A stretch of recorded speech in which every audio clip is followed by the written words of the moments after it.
Hi, welcome to యోఏటీవీ. పీలేరు నియోజకవర్గం ఉమ్మడి ఏపీ మాజీ సీఎం నల్లారి కిరణ్ కుమార్ రెడ్డి ఫ్యామిలీకి పెట్టని కోట. కానీ అనూహ్యంగా నల్లారి ఈ కోటపై పట్టును కోల్పోయారు. ప్రస్తుతం ఆయన బీజేపీలో ఉన్న యాక్టివ్ గా అయితే లేరు. ఎప్పుడు బయట కూడా కనిపించరు. ఆయన సోదరుడు టీడీపీలో చేరి రాజకీయం చేస్తున్నారు. ఆయనే ఈసారి అభ్యర్థి కూడా. 2 సార్లు ఓడిన ఆయన ఈసారి గెలిచి తీరాలన్న పట్టుదలతో ఉన్నారు. చంద్రబాబు మొదటి జాబితాలోనే టికెట్ ఖరారు చేశారు. దీంతో వైసీపీ అభ్యర్థిని మార్చే ఆలోచనలో పడింది. మరి ఈసారి అయినా టీడీపీ పీలేరును కైవసం చేసుకుంటుందా? ప్రస్తుతం ఈ సెగ్మెంట్ లో వైసీపీ టీడీపీల మధ్య పరిస్థితి ఎలా ఉంది? వైసీపీ టీడీపీకి గట్టి పోటీ ఇస్తుందా అనేది తెలుసుకుందాం.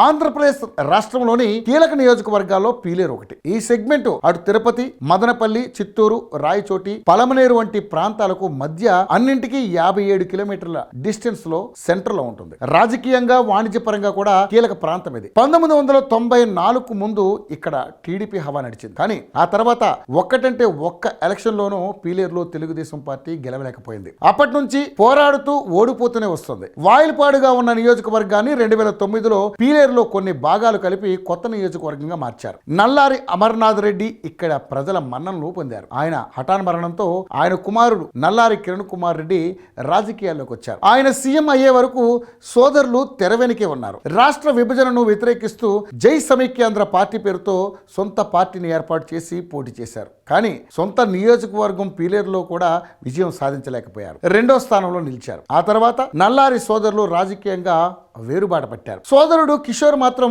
టీడీపీలో చేరారు. కిరణ్ కాంగ్రెస్, బీజేపీలో చేరిన ప్రత్యక్ష ఎన్నికలకు దూరంగా ఉన్నారు. పీలేరు నియోజకవర్గంలో పీలేరు, కలికిరి, కలకడ, కేవీపల్లె, గుర్రంకొండ, వాల్మీకిపురం మండలాలు 293 పోలింగ్ కేంద్రాలు ఉన్నాయి. మొత్తం ఓటర్లు 2.5 లక్షల మంది వరకు ఉన్నారు. నల్లారి కుటుంబంపై ప్రజల్లో అభిమానం ఉంది. కిరణ్ సీఎం గా ఉన్నప్పుడు నియోజకవర్గానికి పెద్ద ఎత్తున నిధులు కేటాయించారు. వైసీపీ అభ్యర్థి పేరుకు చింతల రామచంద్రారెడ్డి, కానీ ఆయనకు కర్త కర్మ క్రియ పెద్దిరెడ్డి రామచంద్రారెడ్డి. నల్లారి కుటుంబంతో అనాదిగా తమకున్న రాజకీయ వైర్యం కారణంగా పెద్దిరెడ్డి కుటుంబం చింతలను అన్ని విధాలా ప్రోత్సహిస్తోంది. ఆర్థిక వనరులతో సహా ఎలక్షనీరింగ్ కూడా పీలేరులో పెద్దిరెడ్డే చూసుకుంటారు. 2019 ఎన్నికల్లో పీలేరు నియోజకవర్గంలో వైసీపీ గెలిచింది. ఆ పార్టీ అభ్యర్థిగా పోటీ చేసిన చింతల రామచంద్రారెడ్డి 49% ఓట్లు సాధించారు. అటు టీడీపీ నుంచి పోటీ చేసిన నల్లారి కిషోర్ కుమార్ రెడ్డికి 45% ఓట్లు వచ్చాయి. ఇక ఇతరులు 6% ఓట్లు సాధించారు. 2019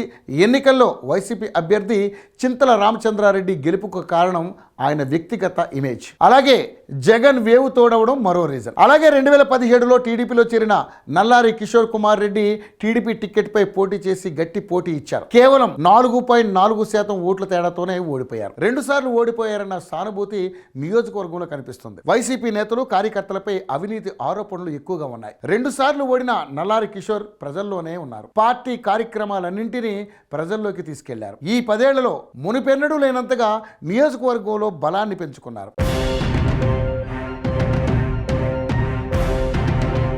టీడీపీ జనసేన పొత్తుతో 15% వరకు ఉన్న బలిజ ఓటర్ల మద్దతు ఏకపక్షంగా వచ్చే అవకాశం ఉంది. వైసీపీలో ఇంకా టికెట్ ఖరారు చేయలేదు. పెద్దిరెడ్డి లోక్సభకు పోటీ చేస్తారన్న ప్రచారం జరుగుతోంది. అదే జరిగితే పీలేరు నుంచి కుమారుడు మిథున్ రెడ్డి, తంబళ్లపల్లె నుంచి సోదరుడు ద్వారకానాథ్ రెడ్డిని, పలమనేరులోని మరో సోదరుడిని నిలబెట్టేందుకు ఏర్పాట్లు చేసుకుంటున్నారని అంటున్నారు. అయితే చివరికి సిట్టింగ్ ఎమ్మెల్యేకే ఛాన్స్ ఇచ్చే అవకాశాలు ఎక్కువగా ఉన్నాయని చెబుతున్నారు. ఒకవేళ మళ్ళీ చింతలకే ఛాన్స్ ఇస్తే మాత్రం పోటీ కాస్త గట్టిగా ఉండనుంది. వైసీపీపై వ్యతిరేకత ఉన్న సంక్షేమ పథకాలు గట్టెక్కించే అవకాశం లేకపోలేదు.